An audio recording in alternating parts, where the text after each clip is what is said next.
How to have fun anytime, anywhere. Step 1. Go to ChumbaCasino.com. ChumbaCasino.com. Got it. Step 2. Collect your welcome bonus. Come to Papa welcome bonus. Step 3. Play hundreds of casino-style games for free. That's a lot of games. All for free? Step 4. Unleash your excitement. Woohoo! Chumba Casino has been delivering thrills for over a decade. So claim your free welcome bonus now and live the Chumba life. Visit ChumbaCasino.com. No purchase necessary. VGW Group. Void where prohibited by law. 21 plus. Terms and conditions apply.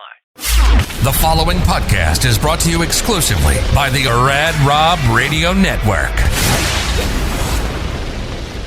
This is PBA champion Kyle Troop, and you're listening to Straight Up 5 with Johnny Petraglia Jr. As you know, JP Jr. used to be introduced as the sexiest man in bowling, and now the world. But he doesn't have the best hair in the world. I do. Sorry, bud, but you know the deal. Pick it out. Fear the fro, baby. Welcome to Straight Up 5 with Johnny Petraglia Jr. A hard-hitting, in-depth, cutting-edge look into the world of bowling. This podcast will not only cover all things bowling, but will also give you a raw look into real-life issues. You'll get unfettered access into the mind of one of the most gifted bowlers of this or any other generation.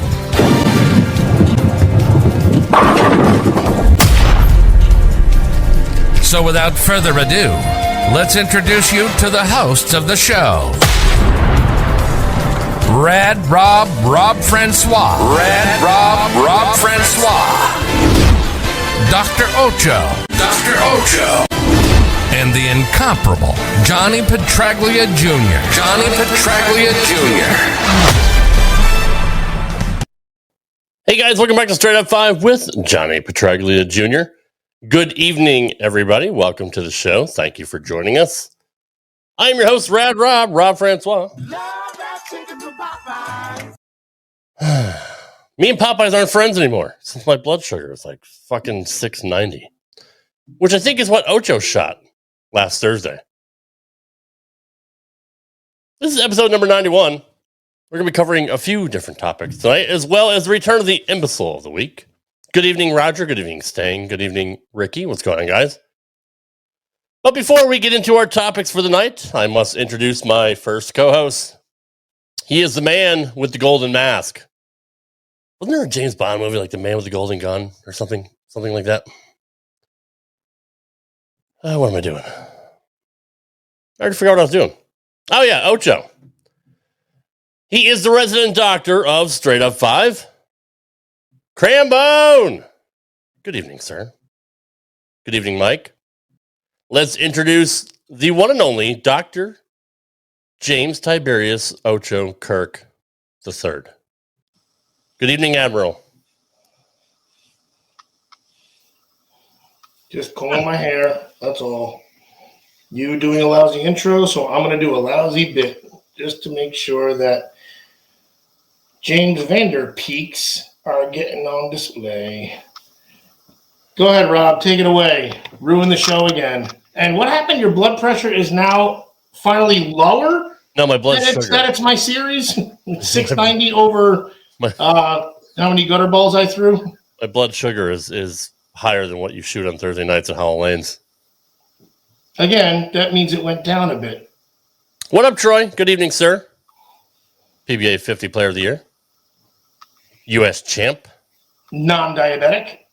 Oh, you're such a dick. Also joining us is the third member of the team. He is the man with the name on the marquee. He is number 7 in your program, number 1 in your hearts, the sexiest man in the world, Mr. Jonathan Petraglia Jr. Good evening, JP. Hi, everybody. Good to see you upright. I was just going to say, it's nice to be back and nice to be upright. Thank goodness it's not like it was last time. This was actually just a little bit of a little twist in my older age now, but a hiccup, we call it. What's up, Moselle, Brian, Troy? Good to see everybody here, and it's obviously great to be back. I'm sorry I missed most of the show last week. No pun intended. Great to be back. Yes. No pun intended at all. Pun highly intended. That was not planned at all. No, it wasn't. Tell you, I'm starting to really show my Vegas colors right now, man. I'm having a hard time with this cold, and it's creeping up too quick. Having a rough time with it right now. Only good thing is I smoke less cigarettes because I don't want to go outside as much. So that's good. That's true. Well, it was cold here last week, but in typical Tennessee weather, it's in the 80s this week. So I can't catch a break. You know, I'm fat. I don't like to sweat, so I need some cool air, and it's not going to have a barrack chamber, right? Maybe I'll come up and hang out with you guys. Yeah, that'd be great. No, I really don't want to do that. No, we're good. No. I think we're all right. Mr. Wriggles sent me a message last week after our show that he thoroughly enjoyed our podcast. He said we care about getting shit right, and we ask some really good questions. And he's gonna. Jesus Christ, I can't even read. Good job, Rob. You're doing a good job. Diabetes. It's like we're there. We asked some really good questions that he wants to get answers to. One of those was from Rick Steelsmith of Wichita State under school string machines, which we mentioned on the podcast, which is where Packy balls. They had all 8 lanes, strings, Cubica, AMF installed in August. They're not the certifiable version. The manager said it would have been quite a wait to get the other ones installed, so they're hoping they can come up with a conversion kit or a fix at a reasonable cost so they might be able to do down the road. So that was very appreciative of Jeff to send that to us. He was a great guest, Johnny. Obviously, you've known him for quite a while, but he had nothing but good things to say about you, and he was a very entertaining guest. I know Ocho learned a lot, for sure. I was a beacon of a sponge. And speaking of certifiable, John L. once again figured out the chat, and he's in, and he's going to throw another $7.90 tomorrow night, which he's never done before. So can I ask why he's called John L. if his name is John Norman? That doesn't. We don't dox the guy. What are you talking about? Okay, sorry, kayfabe. Maybe his middle name starts with L. Maybe. Okay. His middle name's Robert. Just wondering. I mean, people want to know why I'm called Rad, and well, again, his middle name's Robert, so maybe it starts with an L. You just never know. Maybe. Our friend Jeff Skyers sent me a message today, which was pretty funny. I have a picture I want to put up on the screen here, if I can figure out how to do that. Yeah, let's do it. Here we go. And then I'll get back to the Wriggles. Yeah, Johnny.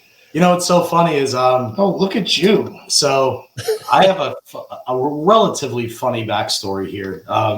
You watched Rocky, obviously, right before. Yeah. Well, before we get into that, his caption to me was the greatest championship match in history, and Johnny looks bored. Oh, his ring was too heavy. Well, because honestly, up until the 10th frame, it kind of was a boring match. It looked like Mika was going to walk away with it. But the backstory on that is, and I'll give you the abridged version. Okay.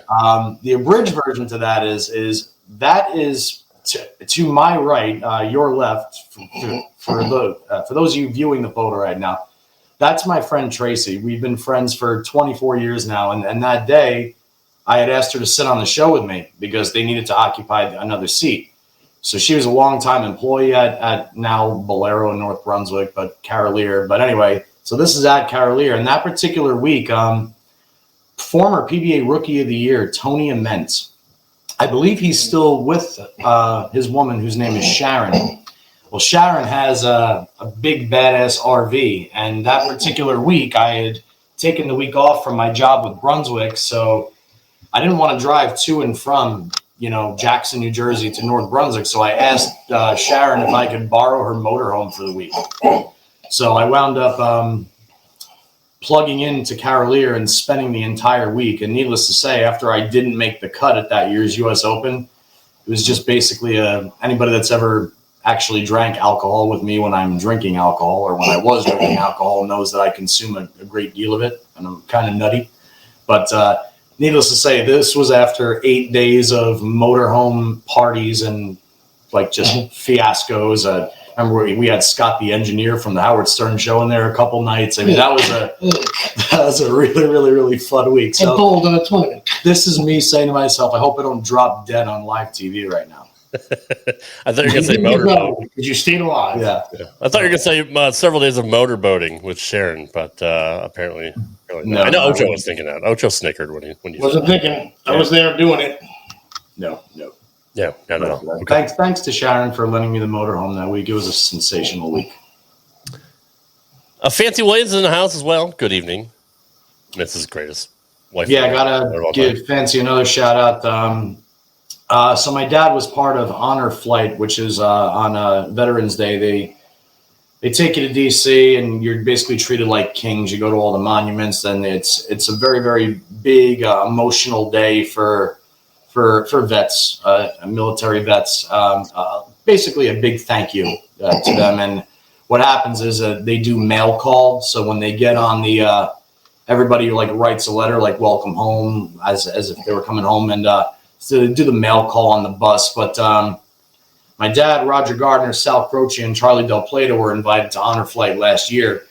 And so Dad teamed up with Fancy at Compass Sportswear to have those jerseys made. If you saw the post that I made on Facebook, it's the four of them wearing the shirt of the picture of the four of them.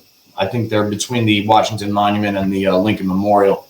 But yeah, so big shout out to Fancy. They're beautiful jerseys. And again, Compass Sportswear, fantastic. Definitely had all the guys crying, that's for sure. We get a picture of that up here on the screen so you guys can see it. Oh, yeah, wonderful. That's good, Rob. Oh, there we go. Okay. Yeah, there she is. There she is. So, yeah, they're all standing in the same order, and it was just a really, really special day for all of them. And obviously, anybody that knows my dad knows his absolute 100% commitment to not only the veterans, but to the military itself. I mean, he bleeds it, and he just, yeah, I mean, they were all extremely, extremely thrilled. And I was at the conclusion of league on Monday, which I was actually able to make it through. I did try and bowl this week. I wanted to tell you that too, Rob. Oh, you did? Yeah, I did. I did actually bowl, and I got back in the gym this week too. So instead of just dealing with the back, I'm just trying to make all the shit start moving around. That way it gets healthier and healthier. And now the only thing that actually hurts is my chest because I haven't lifted in 3 or 4 months. So. Well, neither is Ocho, but look at him. Yeah, he's just strange. I don't know how he does it, dude. His peaks get bigger without lifting. It's stupid. I don't understand it. It's actually obnoxious. It really is. It really is. Don't hate the player, hate the game. No, I hate the peaks with no effort. Can you imagine if he did work out? He'd be like Hulk Hogan, 24-inch Python. Yeah, I would actually work out and look like I did a couple years ago. Imagine that. You actually were in fairly decent shape. There is still time. Still early. Baby steps. What about Bob? So you said you wanted to advance. Happy birthday, Nicole. Oh, happy birthday, Nicole. Happy birthday. 25. What do you have first, Rob? What do you want to discuss first on this lovely bowling show? I want to talk about the new. And by the new, I mean the Blue Hammer that's out. And I sent you guys a post earlier today from Kevin McCune, who shot not just one, but 2 300s at league night with the new Blue Hammer. And he's pretty stoked about it. I mean, we've heard, we know Troy loves the ball. Packy has had several videos in his show on the house bowling about it. Jalen Mosley popped off, I think, 300, 850 or 840 with it. Yeah. So it's gaining some steam, and it's obviously Hammer's reaction to the stupid hardness rules that are changing and going into effect next year, and the fact that they put not urethane on it was pretty funny. I still think that's a rib. It's such a great FU to it too, which is so really good. Is. Like it's throwing it in because it's borderline mockery because they still haven't detailed they detailed the softness, but they haven't detailed why they flag certain ones and not the others. And just with the whole Belmo thing last year. So I think this is such a great FU to it. And maybe they'll find out this is the most illegal ball ever. I hope not. But I think that's kind of also the FU to it. Like, we can make shit too, mother effers. So, Johnny, let me ask you just from a technical standpoint. For this ball as a resin ball to kind of react, I don't want to say identical, but close to the urethane purple hammer that's a pretty big deal by Hammer. It's very impressive to me also, because for years I've been saying, honestly, I don't use my thumb, and I'm typically too deep for the condition, right? Which is my biggest problem is I curve it too much. I have a very hard time getting it straight through the fronts unless I'm on the gutter itself. So I've always wanted top of the line bowling balls like to not hook, or in other words, I want a top of the line ball to curve like it was made in like 1994. Right. You know?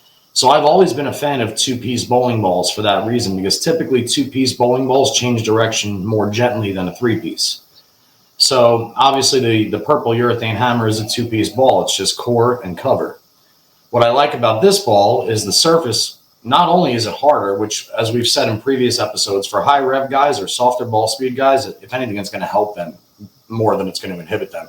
Right. But I've always been a fan of core and cover. I don't like the 1 inch thick outer shell with the inner core and then the weight block. I've just never been a fan of those balls. I find them to be too sensitive for me. And now I got to put crazy weak drills into them just to tame them out a little bit. So I'm excited about that ball simply because I hope it shines. Because if I could drill one dull and have one shiny, you get some versatility there for you. The same versatility out of that ball that I do out of the purple urethane, I'm actually really excited about it. Again, I'm speaking for myself here because I'm rev dominant. I don't have a lot of ball speed with my thumb out, but I hit the living shit out of the ball even when I try not to. So, but from what I've seen, it seems to be a ball that's manageable for everybody that throws it, whether it's two-handed, one-handed, righty, lefty, backwards. It doesn't matter. Everybody seems to be having success with it from all different zones of the lane. They're not stuck between the first and the second arrow. I mean, Jalen's 300, 800, he was in the fourth arrow. The back-to-backs by Eugene, we saw him firing up the track area. I watched Gary Faulkner down in the Villages throwing it in practice, wheeling it to the gutter. It's off to a great start. You know, typically the first item in something new, people are skeptical about, or it has to stand the test of time, this and that. I mean, once we see it on tour conditions, we'll have a better idea of it. But typically, you can get a good gauge off of what you see on house or just local tournament shots anyway.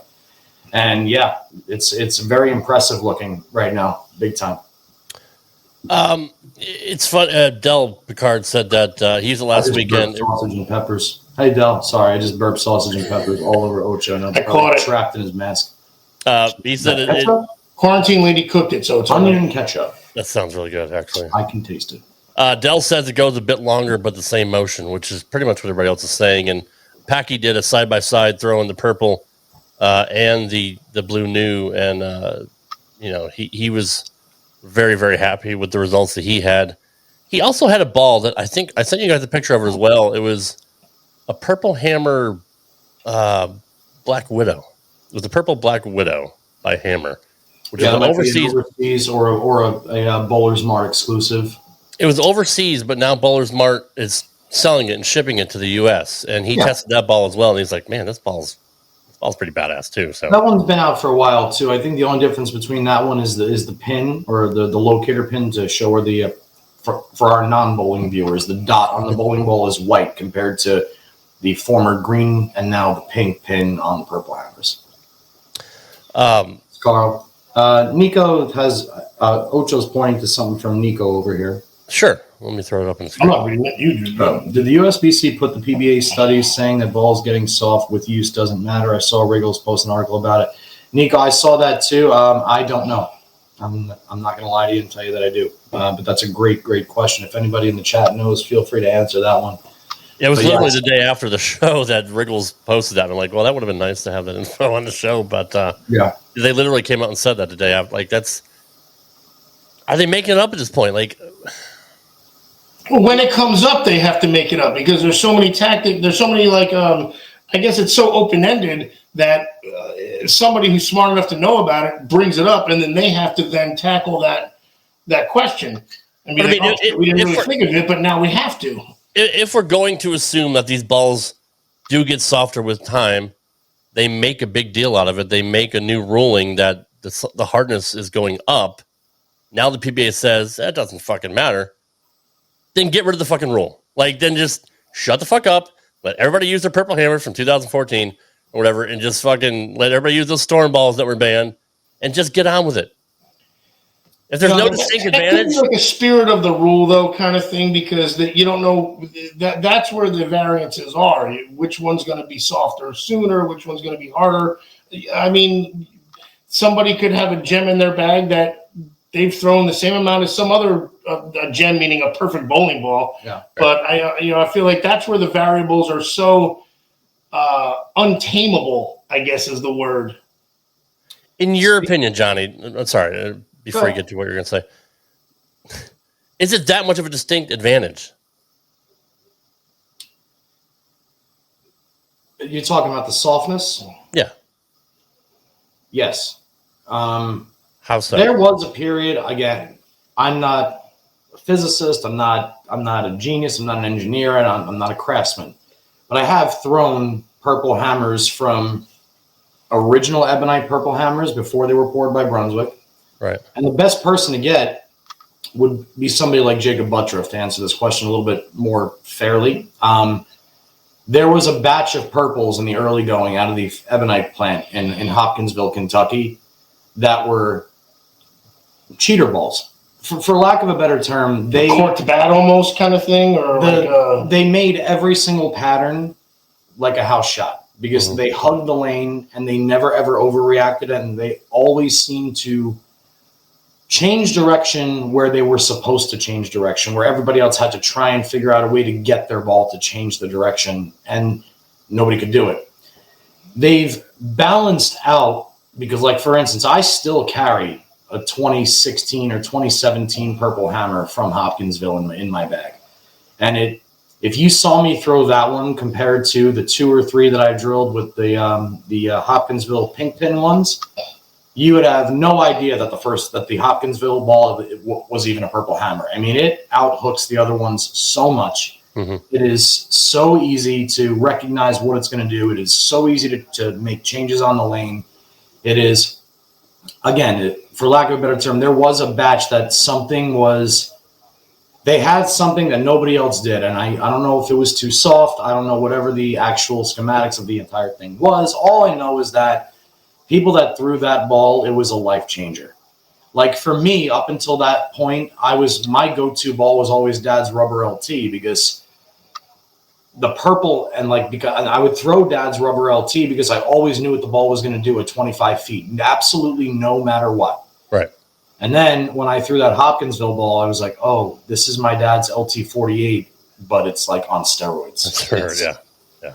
So but now, I mean, nowadays I still rely on the purple hammer on virtually every tournament condition I bowl on, whether it's 33 feet or 45 feet. There's always a place for it.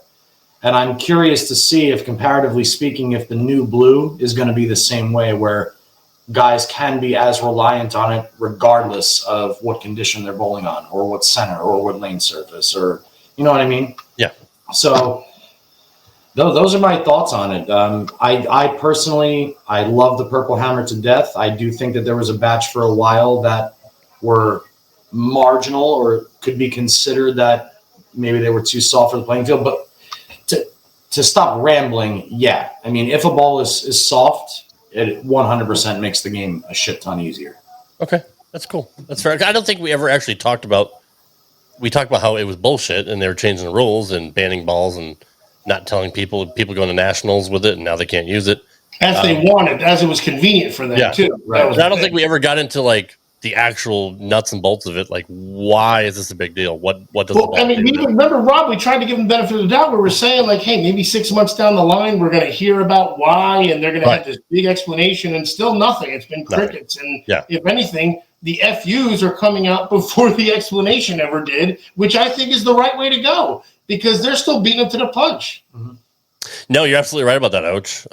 And like you said, like, I think even Jeff mentioned it last week, like, people going to nationals don't have a lot of money, right? Like, a lot of them are amateur bowlers, and they're being told they can't use this ball now. You're taking their best bowling ball out of their freaking bag. You're taking their arsenal away. Like, let me win $5 in a bracket or something. Right. And it's not like they have a ball contract where they can just go drill whenever they want. Like, it was completely unfair to a lot of people, the way they handled it. And the fact that we don't have an explanation 6, 7, 8 months later is kind of revolting, especially when you're trying to grow the sport. You don't want anything to distract you from trying to get more people bowling. And you don't want that black cloud over your head when it comes to shit like this. Like, the sport's already dying as it is. You don't need any more bad press. And they just seem to be fucking just doubling down on everything. It boggles my mind. Rob, before I lose it here, I want to get to Troy's comment, but can you bring up Tammy's first? Sure. Tammy says that she's looking for another ball, maybe for Christmas for Justin, and it seems most of his equipment is a type of pearl, which I didn't realize. I was also curious about the Rhino Teal. So, Tammy, you could always send me his entire arsenal. That way I could see exactly what's in Justin's bag. But if he's got predominantly pearl and you're looking for a solid, I'll tell you what I feel about the Rhino Teal. And again, you can ask other opinions on this also. Me personally, I love the way my Teal Rhino rolls, but it doesn't go through the pins the right way for me. And what I mean by that is, you want the ball, I want the ball, me and Justin want the bowling ball being left-handed to almost look like it's going downhill when it changes direction. We want the ball to go through the pins going to the right, not going forward. And for me, what happens with the Teal, and I've changed the surface, I've shined it, I've put it at 4K, I've left it at box. But for me, the ball seems to slow down where it should be still continuing to go to the right through the pins. The ball, which I was going to bring up when we started talking about the new blue that I drilled yesterday, fell in absolute love with the first shot that I threw with it, which kind of fits the mold of adding to the pearl bag, is the new Columbia Piranha with power core. So ironically, I drilled that ball. It is one of the greatest motions I've seen out of a bowling ball in a very, very, very long time. It rolls similar to the Teal Rhino Pro, but it continues going downhill for me. And then ironically, one of my very closest friends, George Gohagen, who was on a former guest on our show as well, he started league night last night throwing the big time SE. Yes, Del, actually, I'll tell you about that one as soon as I finish this thought.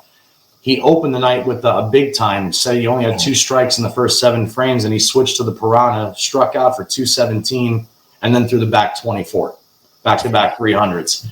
And I had to message him today. I'm like, dude, legit. Exactly. Good ball change. And that was his first time throwing it also. So if there's a solid out there that is reasonably, that is at a good price point, that kind of covers bases, that ball seems to be, so far, it looks fantastic. I like what John is dropping down with the Excalibur in the chat also. I would love to see New Line come back and remake that ball, please. That was like his first big hooking ball, John L. did. Yeah. I do like my big time, Del, to answer your question. I think it's one of the few balls. I very rarely shine bowling balls these days, but I'm going to spit shine the crap out of that ball just to delay it a little bit. For me, it rolls a little bit too heavy, but I like it if there's a lot of oil in the front, it's definitely my go-to. I wanted you to pull up what Troy said about the new blue and the purple. Thank you. So PBA Player of the Year or Senior Player of the Year and Team USA representative Troy Lentz says, he can tell you this. I've thrown balls from both plants, and the original purple rolled earlier for me than the ones after. I actually like these better, the newer ones, just my opinion. Absolutely makes sense for Troy's game. And he says that he drilled the new blue like his weakest purple and loves it. Awesome. So there you go. Player of the Year. From one of the best players in the world telling you. And heck yeah. Vegas Troy, will take bets. Troy also likes the Piranha and says he shined his. So there's Nice. Tammy, that's seems to be like, if you're looking in the solid, that's the one right now from us, at least. From Vegas doesn't take bets, but we can take some bets on the side. If you guys want to, we can get an over-under on how many tournaments Troy's going to win next year with the blue and the purple. And if you want to take bets on Player of the Year. But we have to use that bowling ball because I feel like Troy can throw a marshmallow half the time. He could throw a fucking phone book and still strike. He could throw the ball in the box. And he could. Just throw the fucking box in. Bring up Brett's comment here because I actually saw this right before we came on. So there, for those of you that didn't see it, somebody made a post in the Bowlers Mart forum that said, if Simo, EJ, and Belmo were in the 80s and 70s and 80s, do you think they would still be ranked in the top 5 of all time? Now, I actually thought that was a great question. I didn't think that there was anything nasty about it. He's identifying 3 of the greatest in the game and asking if you would still think they would be the greatest in the game at this time period. But again, I love Simo's response because he says, well, he wrote something like, who cares? That's the past. We don't live in the past. Because there's the other thing. Like, would Simo be throwing a two-hander? Would he be like? And here's in the '80s where the ball would hook only 3 or 4 boards, maybe 5 boards. Right. Pete Weber revving the shit out of it only freaking got it to turn a few boards. 100%. So like so many different things. Not to mention these guys.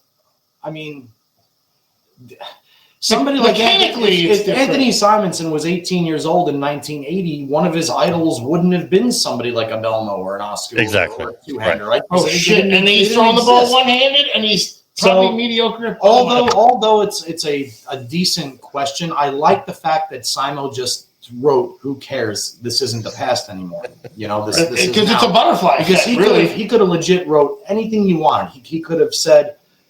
Lane patterns, time period. There was less technology available, but he could have gone down any route, but he decided to say, "I'm not going to give this guy the time of day, but I'm going to let him know that." Anything he would have said, he would have been right also. If he says, the equipment's different, the lane patterns weren't, they were different, the touring schedule, like anything he would have said, he would have been right.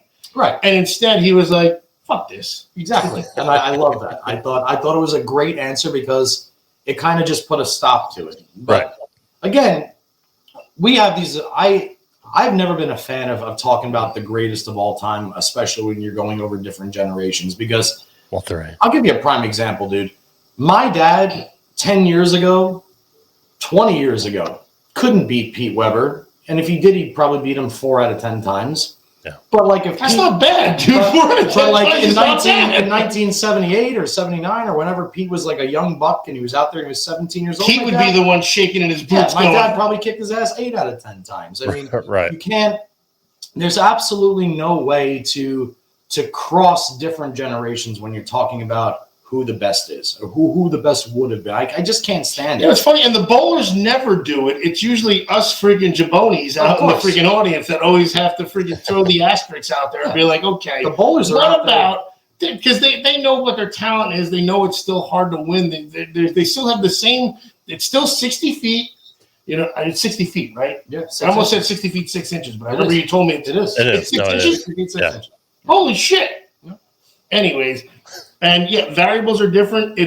But the tour to win, you're still bowling 30-something games to qualify. You get your last 10, 12, whatever, and then you got your step ladder. Yeah. So they've tried to keep it as similar as possible. Yeah, the stops are different. They got the World Series and all that, but the guy who knocks the most pins down still wins. And the cream always rises to the top. There's a fluky win, but there's never a fluky winner.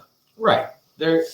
And like what Brett says over here in the corner, like this is something that people always want to talk about. Oh, here's the variables: wood lanes, plastic and rubber only, no flare, and a spray gun. Okay, so basically all of that, what that says is who can throw it the straightest and the most accurately. So I would say if you want to go by those standards, which is what most people say when you bring up the older generation of bowling, is no wonder Earl Anthony was the best. No wonder Walter Ray would probably, and Norm Duke would probably still be the best if that's the way they oil the lanes. Right. But these guys are so talented, put them in that scenario, they'd figure it out. But those guys adapted, Walter and Norm. Figured out. Yeah. That's why Belmo throws a plastic ball up the 5 every once in a while. You know what I mean?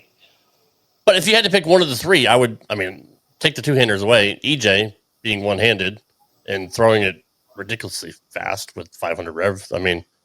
If he could throw like Mark Roth back in the day, that's who I would compare him to. That's why we can't talk about the generations because EJ is basically Mark Roth now. Right.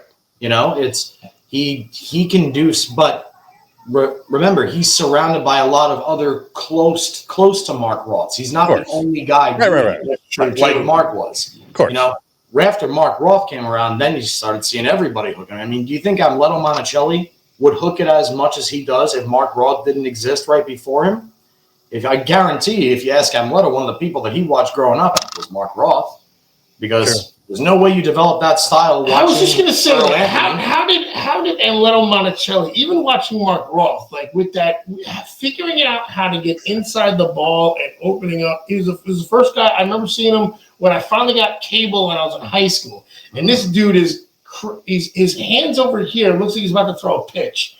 and he comes around and does this yo-yo whip, and it looks like his ulnar collateral ligament is going to snap. Totally. And yet he's been doing it for the last 40-something years. Totally. That's it. Is it taught? It's like Jim Furyk's swing. He knows how to reroute it. He knows how to get it in the spot. All that maybe is just extracurriculars, but man, how do you teach that? And that's what adds to the conversation even more. We talk about the generational differences. Who's the best? Who's the best? Everybody has to remember that everybody now is here because of somebody we admired in the past. Right. So, like Ocho said earlier, you'll never, ever, ever hear Walter Ray say, "Oh, I'm so much better than Mark Rolfe ever was." You would never hear Norm Duke say, "Oh, I'm so much better than Wayne Webb ever was." You'd never hear my dad say, "Oh, I'm so much better than Dave Davis ever was." They know how hard it was. Like, it's always it's the guys that perform any craft usually fall in love with somebody in that craft. Like, I love weightlifting, but I fell in love with weightlifting because of Jay Cutler, because he's a down-to-earth, normal man, and he's the best at his craft. Now, Jay Cutler, just like everybody else in bodybuilding as the years go on, like, do you guys remember even who Lee Haney was? The first guy to beat Arnold's record, of Frank course. Zane. Like, when you look at guys like the Franco Colombos, and you look at even, let's take go do a comparison of Arnold Schwarzenegger when he won Olympia compared to this year's Olympia winner in the physique, Chris Bumstead. Go to him and Lee Haney, who was in the 80s, and it was every single decade that goes by, the bodybuilders get crazier. And Dorian crazier Yates, and Jay crazier Cutler, and crazier. Ronnie Coleman. But they all looked at somebody before them and tried to figure out how to be better than them with what's available today. Arnold Schwarzenegger didn't have an internet. He didn't have nutrition stores. He didn't have all these protein shakes and all that shit. He had to actually go out and buy his food at a supermarket and cook it. They had shittier weights. They didn't have a machine designed to hit every single muscle from every single angle. Now, you take somebody with the talent of a Belmo and a Simo or a Tackett, on top of the fact that they have these insane atom bombs of bowling balls, all the knowledge that they could possibly want on every single the analytics the that tell them topography of the land, the oil. You give the best players in the world all that shit on top of it. Of course, they're going to be better than anybody we've ever seen before, and the next generation will be even better than them. I can't wait to see the guy who comes out that's like better than Simo and Belmo. I can't wait to see the 15-year-old kid somewhere that's going to eventually be better than those guys. It may not happen for 20, 30 years, but somebody will be better. There's You can just go. somebody better. You can just go through TikTok and look at these kids, 7, 8, 9-year-old kids throwing two-handed, killing it. I mean, now that they're starting off like that, that's another thing. They are getting the head start, but they still got to knock them down. Right. True. They still got to knock them down. But that's why you have guys like Greg Tack, who was on our show previously, who is throwing sport patterns at these kids. So that's all that they know. They don't have to be house hacks. They can be top-notch bowlers from the get-go by the time they do get to the tour and Simo's age. I agree and disagree with Greg. I agree with the fact of the lane conditions because they're never going to see house anymore. I just think that some of his conditions are a little ridiculous because they are. Well, even the pros don't bowl on shit like that. To finish that one thought there. Yeah. The other thing that I hate nowadays is I hate that people are always so quick to bring up the GOAT conversation. I'm going to give you a prime example right here. Walter Ray Williams Jr., 47 titles? Fancy, if you're still here, let me know. And that's just on the regular tour. But Walter Ray Williams Jr.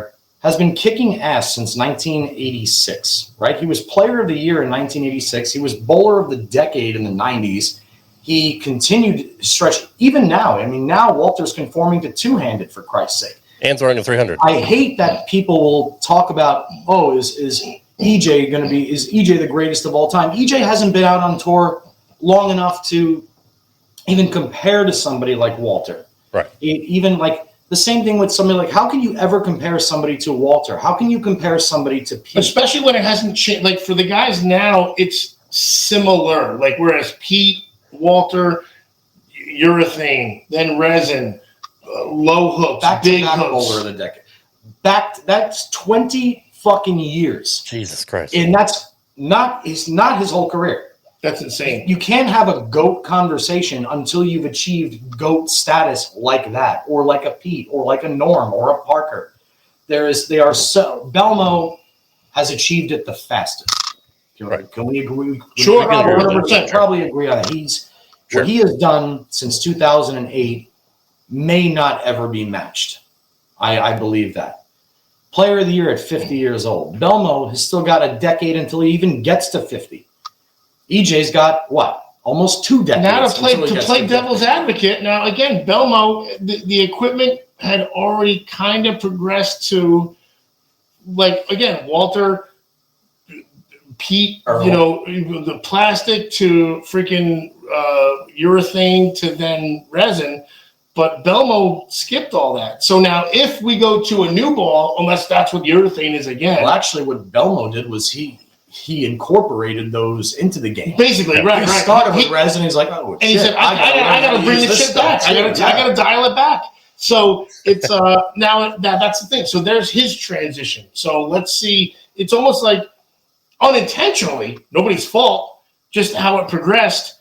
Now you can add him in because again, what he did in that time frame, unmatched, really. But it's like Walter. It's like as if it's been resin the whole time that Walter and Pete were bowling. Who knows what they would have done? But it just happened to be technology going in their advantage too. I think what Earl did. Palumbo gut, by the way, Yeah. Jeff. You remember? Yes. You know Palumbo? Oh yeah. I think what Earl did in a short amount of time was pretty remarkable because he didn't have a long run on the tour. So Yeah, you're right. I think it was on over 11 years. 12 years. 12 or 11. 11, 12 years. You love his stroke too, right? You love it. I can't stand What are you talking about? That was the best part. It's so gross to me. he's probably the most accurate lefty of all time. Not probably, definitely. Right. So I mean, Definitely. and You don't win 43 times in 12 years Throwing the ball like that. and bowl for the title 106 times. Think about imagine all the time. Look at all the times he lost. Like, can you just imagine if he won half the ones that he lost? Walter was always vocal. One of his main goals in bowling was to have more wins than he did seconds. Right. And I think he got it. On the national tour. It was always like neck and neck. You had like 30 wins, 30 losses, 31, 29. Yeah. On April Troy's 5th, I said how ugly his bowling ball was. Yeah. April 5th, 2023. Yeah, I would rather watch paint dry than watch him bowl, but there's no doubting his talent. Yeah, 392 tournaments, 41 titles. What percentage is that? Holy shit. So 40% would be 400 or it'd be 410. So it's like 37.5% of the time that he bowled an event, he won it. I cash in like 30% of the events that I bowl. And that's like at a local sweeper with 40 guys. I mean, that's insane. Oh my God. Yeah, because I'm thinking it was 400, it'd be 40%. I got to refill my DC. I'll be right back. Ryan Walsh says that they had more events to bowl, in its heyday. Bowling was the shit. Well, he still had to win them. He could have sucked in 20 of them too. True, 11% says Brett. I guess our math was wrong. Hold on, wait a second. So I thought it was 10 at first, but like, oh right, I'm thinking 1,000. Hold on, wait a second. Apparently, 40 wins out of. our that's right. Our resident statistician Brett Longer. Oh, because again, if it was 190 out of 390, or That's what I meant. 200 out of 400, it'd be 50. I'm not a mathematician. That's like saying Not a talker. Not a talker. if Shaq would hit 80% of his free throws, he would have destroyed. We've always got a little Stephanie Sheridan to 392 and 41 is 9.5%. Okay. Thank you, Derek. So if Shaq would have hit 70% of his free throws when he won Score of the Year, can you imagine what his average per game would have been? But then you got to look at the other Let's go back to what's another guy who has a. But nobody would follow him. Right. If he got that much better, he wouldn't take as many shots. I mean, there's always a cause and effect. But look at Ray Allen. Ray Allen was what, like a 96% fucking. It's like the at bat per home run for the sluggers, like McGuire, Ruth, Bonds. They can find the statistic, but that is a true statistic that obviously isn't a part of bowling because it's still the step ladder. You bowl 45 games to show who's the best, and then you could lose it by dumping the ball in the gutter by mistake, in one frame. And that could throw it. I mean, doesn't mean you should have won. Right. But the depiction of who's the best is those 5 are very close, and it's murky, I want to say. And you know, Brett's on it today, but Brian has a great point here also. Just this is another thing why you cannot compare different generations as to who's the best ever, especially in our sport.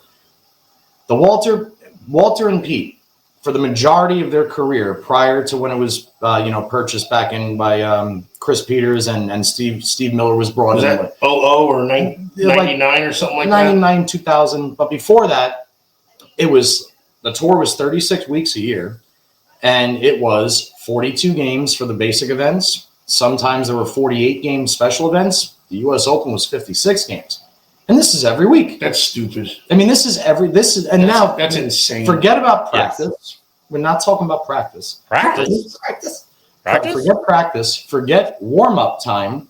How about the celebrity pro-ams and the regular pro-ams? Mm-hmm. The tournament, they would bowl the pro-am, they would bowl practice, then they would have 3 separate days of qualifying, followed by 2 consecutive days of match play, television show, and if you made the show, now you got to drive from North Brunswick to, say, St. Louis for the next stop, and you've got 1 day before you got practice in pro-am there. Yep.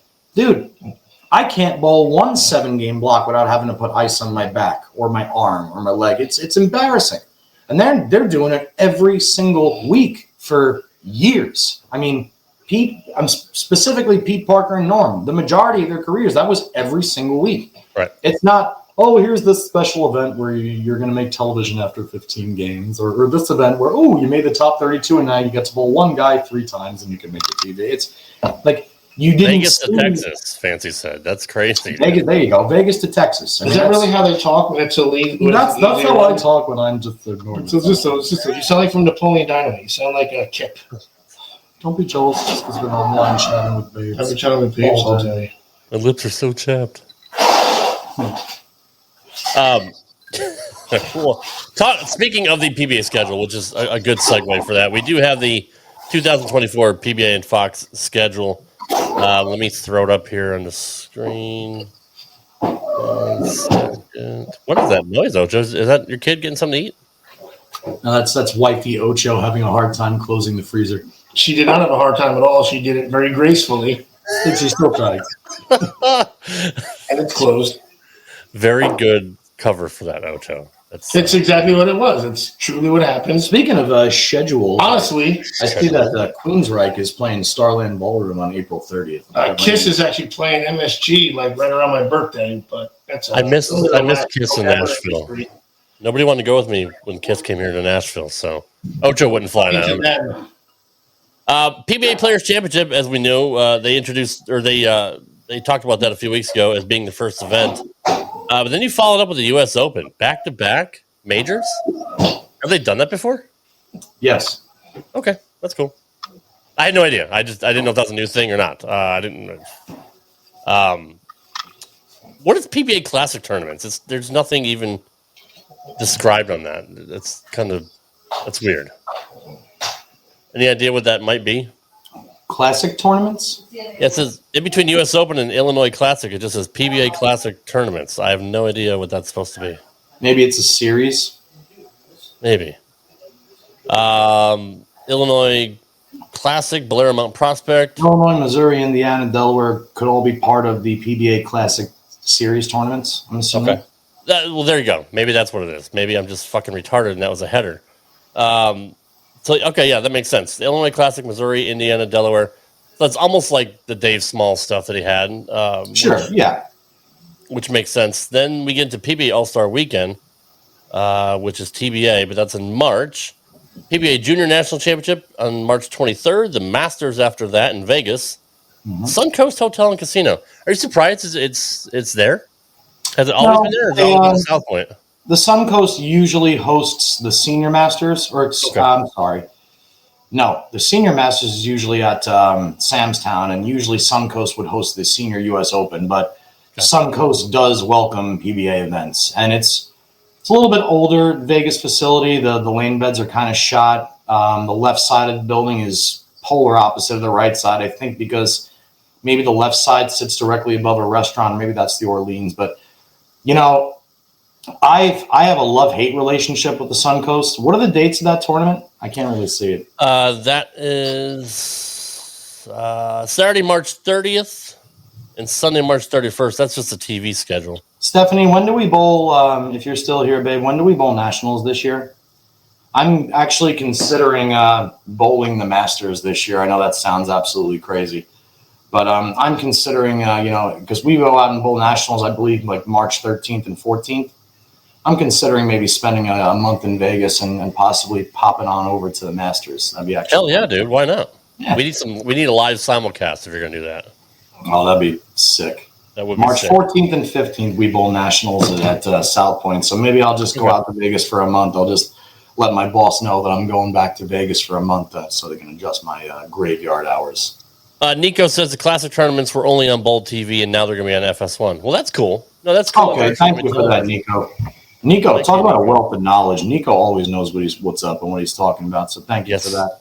Yes, he does. So after the Masters, we had the World Series of Bowling 15 at Thunder Bowl in Allen Park, Michigan. We got the PBA Elite League. We got the Roth-Holman Doubles Championship, the Cheetah, the Scorpion, the Shark, the World Championship Semifinals, and the World Championship Finals. That's a long thing. April 6th to the 21st on TV.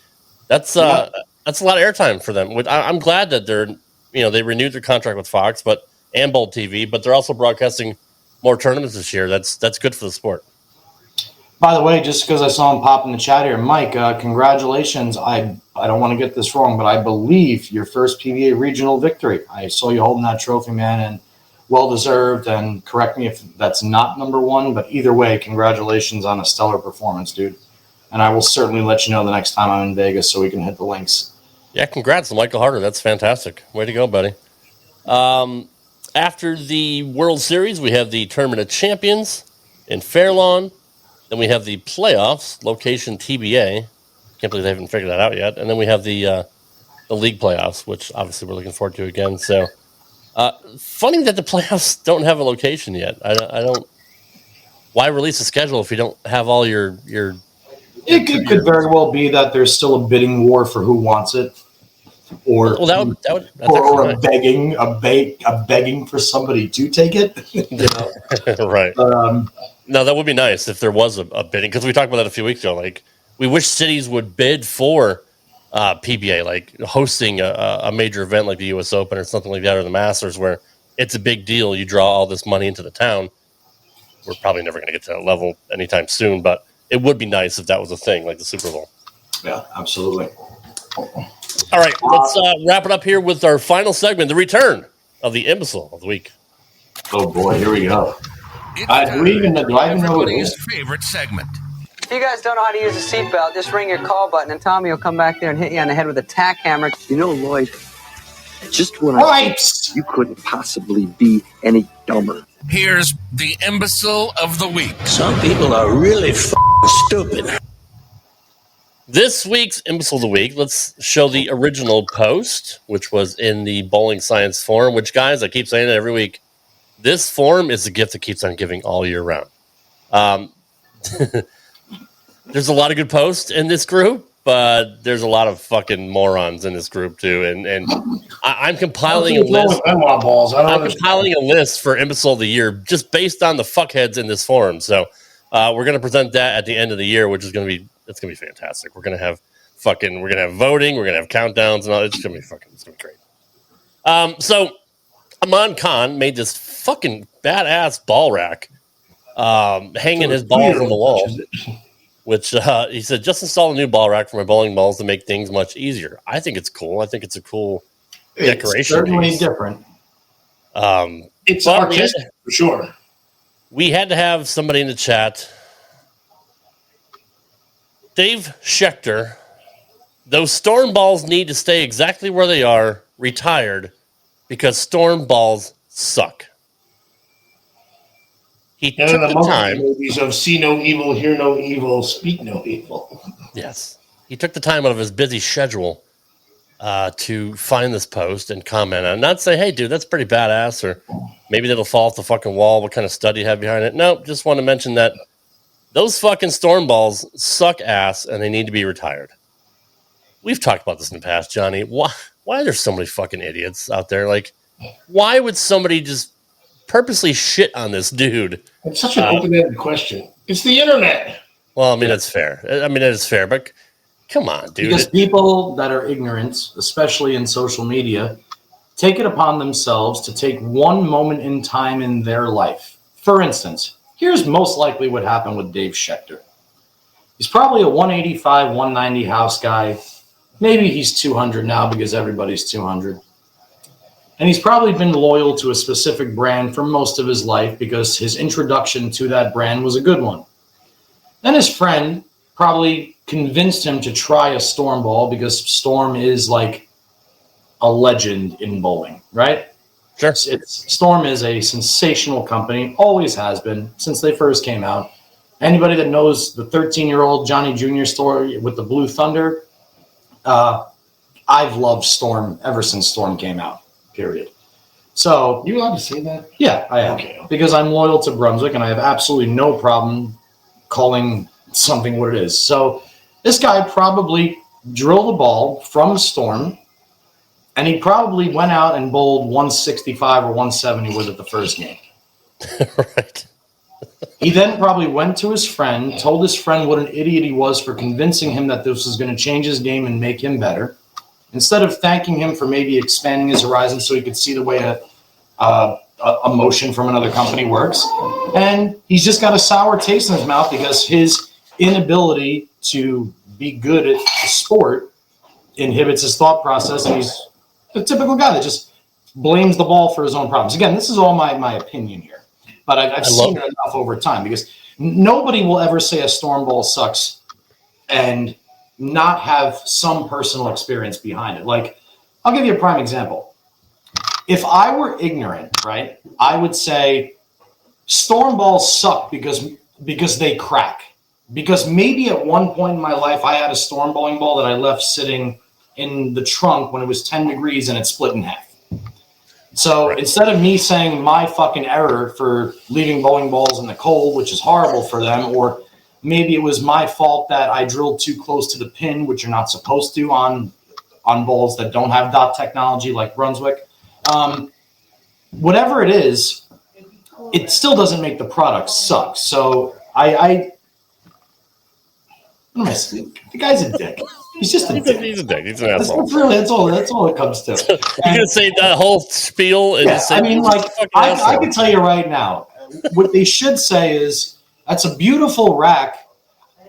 And even if you want to go out there and say, I personally am not a huge fan of Storm balls. I think they go too long for my game. The same way, I'm not a huge fan of Motive bowling balls because they all hook in my toe when I test them compared to Brunswick balls. Right. At least if you're going to throw out your view on something because of how you feel about it, you should throw some facts behind it or something. Or throw at least something factual behind it. I mean, don't just say they suck. They should stay retired. They're the winningest company in bowling, man. They are. They are. Anthony Simonson and Velmo are exclusive to that brand. Yes. They have more staffers than anybody on the planet, and Brunswick has 7 goddamn brands. I mean, that's fair. It's absolutely idiotic, and it's fucking stupid. Some people are really fucking stupid. Some people are really fucking stupid. And nice work to the guy that built the thing, but with all due respect, I mean, like, first off, is he tall enough to get the top ball without a ladder? Does he have a 4-year-old that like is curious about shit going, hey? That if, like, God forbid, in the middle of one of them falls,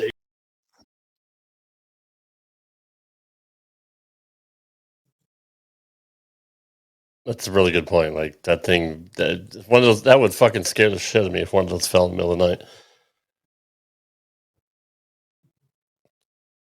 Okay, looks like Johnny and Ocho have lost. Hey, man, toga. Okay, and they start partying around like a toga.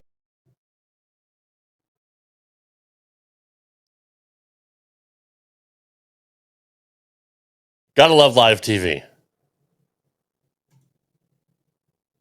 Ocho, you need a new internet company. I'm just saying. No, I know they freeze on me all the time. It's just Look, the internet in Ochoville. I mean, there's only so many options that they have. There's no fiber out there. I don't even think they have Comcast. Or it's probably like just a hamster in a wheel, just fucking running and running and running and running until the fucking internet comes back on. Oh, hey there we go. Hey guys, The hamster started running again. Hey, Rad. Fucking asshole. He's gonna dig me and then Not until next week. he's gonna dig me and then still have shitty signal. That doesn't work that way. So his network connection is one. Can you hear me now? Can you hear me now? Yeah, stop using Earthlink. It says your internet signal is 1 out of 10 on my in the window here, which is that's pretty poor. Well, I guess we're gonna wrap it up then without these guys. For Ocho, you can find him at the Dr Ocho on X. And Johnny, beautiful Johnny, you can find him on JPJR07 on X. I am at Rad Rob Gaming. I'll give him a second to see if they pop back up. Nico, I did want to address your question before we go here about any thoughts on Pete Weber officially submitting requests for an exemption in the U.S. Open. Finally, he's doing that. I know we talked about it last year when it came to the U.S. Open. That was a pretty big deal about him writing a letter saying that he wanted to get into the U.S. Open, but thank you guys for the that was a great closing pick of those. Thank you guys for the nice comments that you made. We appreciate everybody here that comes here. All right, last chance, guys. We're last here. chance. We're in. Like we're literally in. I don't get it. Rob fucking bumped us off. That's what happened. Your connection says 10 out of 10 now.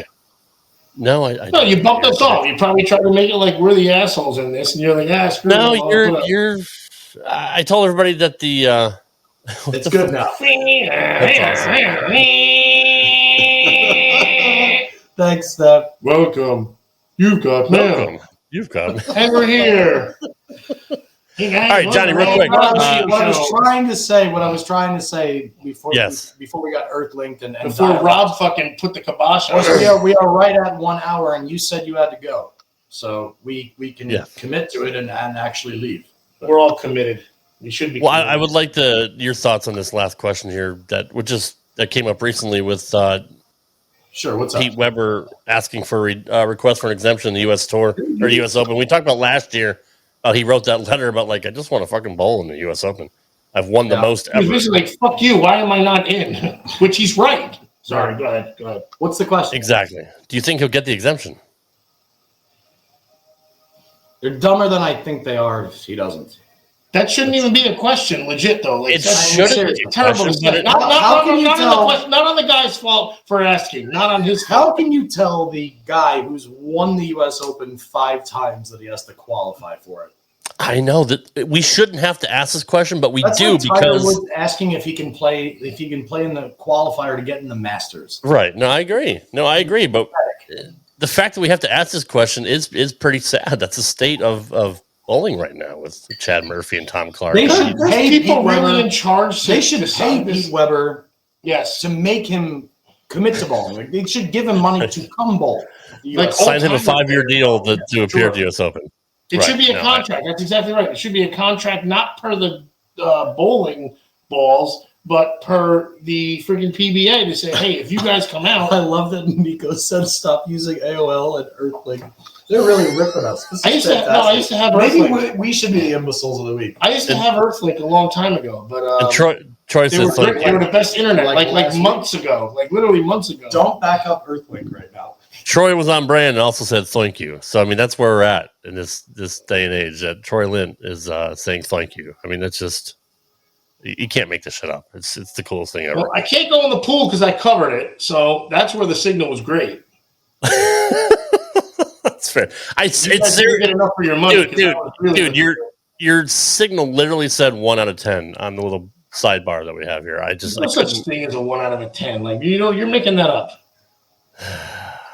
All right, you guys got anything else before we go? What's your Twitter, Rob? I already covered that. You guys are gone. Oh, don't even do it. Don't do it. Don't do it, Ocho. Don't freeze up. I swear to God, this is a rib. He's not going to do it again. You know what editing I have to do on this? No, I'm not going to edit shit. That's fine. All right, all right. Say goodbye, Ocho.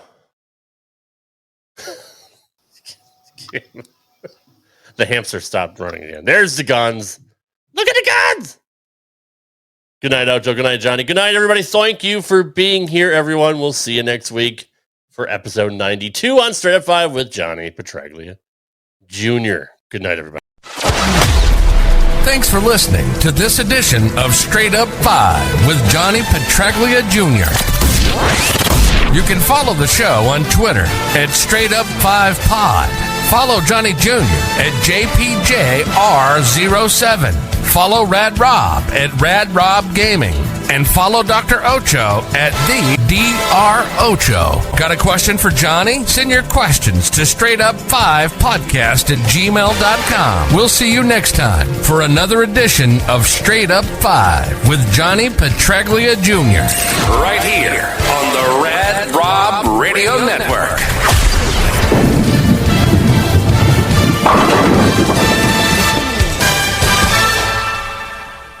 How to have fun anytime, anywhere. Step 1. Go to ChumbaCasino.com. ChumbaCasino.com. Got it. Step 2. Collect your welcome bonus. Come to Papa welcome bonus. Step 3. Play hundreds of casino-style games for free. That's a lot of games. All for free? Step 4. Unleash your excitement. Woohoo!